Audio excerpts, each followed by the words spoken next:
চার শিশুকে ধারালো অস্ত্র দিয়ে কোপানোর অভিযোগ, মৃত তিন, আশঙ্কাজনক এক।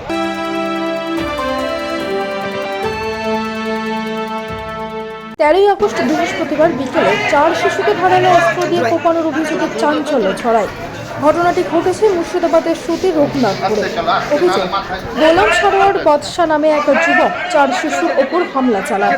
গুরুতর আহত অবস্থায় তাদের জঙ্গিপুর হাসপাতালে নিয়ে যাওয়া হয়। পরে চিকিৎসাধীন অবস্থায় তিন শিশুর মৃত্যু হয়। আশঙ্কাজনক অবস্থায় আরও এক শিশু চিকিৎসাধীন।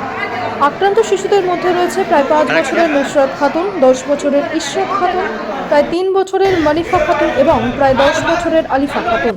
স্থানীয় সূত্রে জানা গিয়েছে, চার শিশুর মধ্যে 3 জনের মামা এবং একজনের কাকা বলে অভিযুক্তের সঙ্গে আত্মীয়তার সম্পর্ক রয়েছে।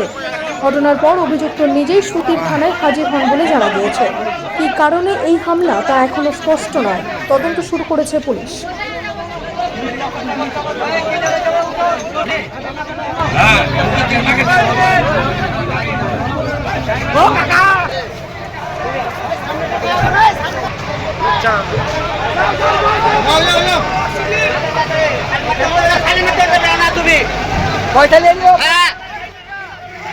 আমাদের বাড়ি রঘুনাথপুরে। কি নামটা? মোর একটার নাম হচ্ছে ইশরাত, একটা নুসরাত, একটা মনিফা, একটা আলিশা।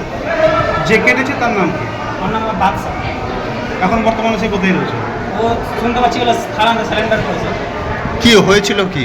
কিছু হয়নি, বাড়ি কে জানি, অত বলতে পারলাম না। বাইরে বসেছিলাম, দিয়ে কেটে দিয়েছে। তো বাচ্চাগুলো খেলছিল ওদের বাড়িতে। বাচ্চাগুলো কেউ হচ্ছে যে মেরেছে তার? হ্যাঁ, মামা আর কাকা।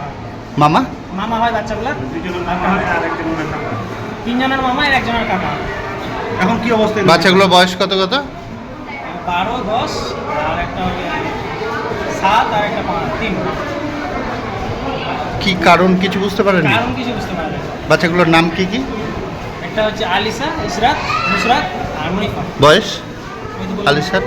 আলিশার বয়স হলো 10 বছর, ইশরাতের বয়স 12 বছর, নুসরাতের 6 কি 7 বছর হবে, আর মনিফাটা 3 থেকে 4 বছর।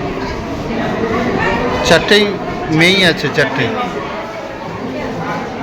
কি নাম? আমার নাম সাহিদ আহমেদ। আপনারা দেখছেন সংবাদ মুখোমুখি।